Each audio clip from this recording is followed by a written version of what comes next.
Today, we have another episode of the internet moving faster than facts. And this time, the Meghan critics accidentally created their own comedy show. Someone deranged shared an as-ever video, saw a woman promoting products connected to Meghan, Duchess of Sussex, and apparently decided, close enough, time to write a dramatic takedown. Except there was one tiny detail. The woman in the video was not Meghan, Duchess of Sussex. It was influencer Olivia McDowell hosting an event featuring as-ever products. And suddenly, the entire attack had a problem bigger than the one they were trying to create. Because how do you launch a whole speech about Meghan's personality, her social status, and her place in society while talking about the wrong person? Even community notes had to enter the chat. The internet's version of a teacher walking into a classroom and saying, "Before we continue, can everyone please check their homework?" Because apparently, before accusing someone of believing they are part of an elite class, step one should be making sure you are actually looking at that person, a revolutionary concept. The post claimed, "The problem with Meghan is that she truly believes she's part of some elite class of people."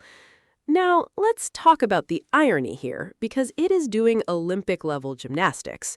The entire post was trying to create a conversation about status, privilege, and elitism. But the first problem was that the person being criticized wasn't even Meghan. The second problem? The argument itself immediately caused people to ask a very simple question. Isn't Meghan, Duchess of Sussex, literally connected to one of the most famous families in the world? And that is where the comment section absolutely exploded, because the replies were not quietly letting this one pass. No, the comments came in like they had been waiting in a queue for hours. One person said, "You typed this with tears running down your cheek, wondering why you're so miserable and jealous."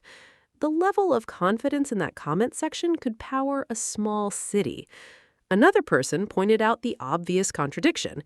"You have a whole page dedicated to Meghan. Seems like you're the biggest fan of hers." And honestly, that is one of the funniest parts of online criticism, because sometimes people spend so much time talking about someone they claim they cannot stand that they accidentally become unpaid promoters. It is the strangest business model ever. Imagine waking up every day and saying, "I dislike this person so much that I will now dedicate my time, energy, and creativity to making sure everyone remembers them." The logic is taking a very interesting vacation.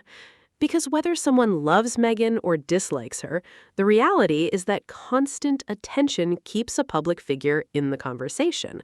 Every article, every post, every angry rant, every dramatic reaction, it all adds another layer to the never-ending discussion. And Meghan has somehow become one of those figures where people cannot seem to stop talking. The funny thing is, the post was trying to portray Meghan as someone desperate for attention. But the replies were basically saying, who is creating more attention here? And that is the question. Because if someone is truly irrelevant, the internet usually does something very simple. It ignores them. But Meghan has been discussed for years. A brand launch happens? Discussion. A family photo appears? Discussion. A friend says something nice? Discussion. A product sells out? Discussion. The woman can probably drink a cup of tea and someone somewhere will create a 45-minute analysis about the meaning of the mug. The internet has turned every tiny detail into a royal investigation. Detectives have entered the chat, and unfortunately, they forgot the first rule of detective work: identify the person. Now, let's talk about the second part of the comments, because many people brought up Meghan's place in society. Several commenters pushed back on the idea that Meghan is somehow outside elite circles, and their argument was simple. Meghan married Prince Harry. She became part of the British royal family. She has connections to some of the most recognizable names in the world. Whether someone supports the monarchy or not, that level of global attention is undeniable. You do not become connected to a centuries-old institution watched by millions and then somehow become invisible. That is not how fame works. The royal family has existed as one of the most institutions on Earth, and when Meghan entered that world, she became a global figure. The attention was immediate. The headlines were everywhere. People who had never followed royal news suddenly had opinions. And suddenly, a woman who had been an actress and public figure became one of the most analyzed people in the world.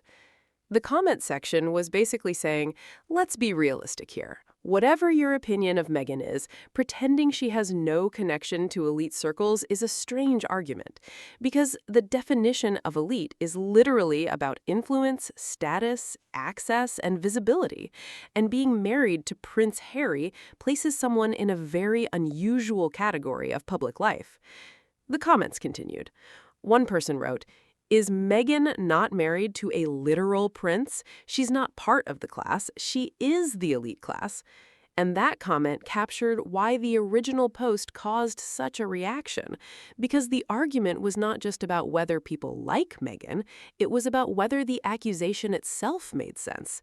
People were saying, you cannot argue someone is pretending to be connected to a world they are publicly connected to. Now, obviously, people can debate what royalty means. Some people believe royal status matters. Some people do not. Some people think titles represent tradition. Others think they represent outdated systems. That debate has existed forever. Humans have been arguing about crowns, castles, and who gets invited to fancy rooms for centuries. Apparently, we looked at the entire universe and decided this was the thing worth fighting about. But regardless of personal opinions, the basic facts remain. Meghan is one of the most recognizable public figures in the world, and that is why the original post landed the way it did. It was not just criticism, it was criticism built on a mistake, and mistakes are where the internet becomes a comedy writer. Because once people realized the video was not Meghan, the conversation changed. Instead of discussing the caption, people started discussing the mistake. The attempt to create a viral moment became the viral moment, a perfect example of the internet having a sense of humor. And then there's another layer. The woman in the video was simply promoting a product. Olivia McDowell was hosting an event featuring As Ever, a brand event, a normal promotional moment. But because the brand is connected to Meghan, someone immediately turned it into a personal attack. And that raises another interesting question. Why does everything connected to Meghan become a battlefield? A product launch becomes a debate. A family moment becomes a debate. A business decision becomes a debate. At this point, Meghan could probably release a recipe for cookies, and someone would write a 2,000-word essay about what the cookie says about her personality. The cookie would need a publicist, maybe a lawyer, possibly a security team, because nothing escapes the royal commentary machine. But the most embarrassing part of the situation is that the criticism was aimed at the wrong person. Imagine being Olivia McDowell. You're attending an event, you're showcasing products, you're doing your job. Then suddenly you discover you've been accidentally placed into a royal debate you didn't sign up for.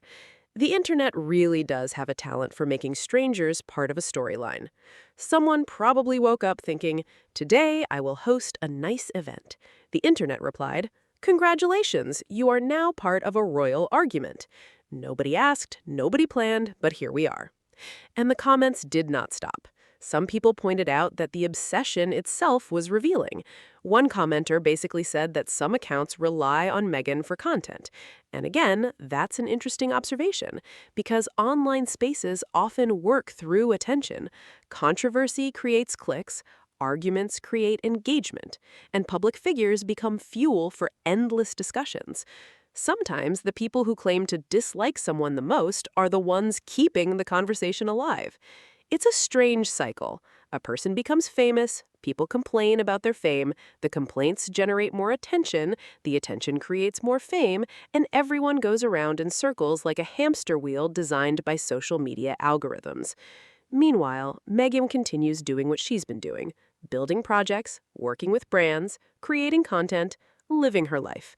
And somehow, the loudest conversations often happen around her rather than from her. That is probably the most fascinating part.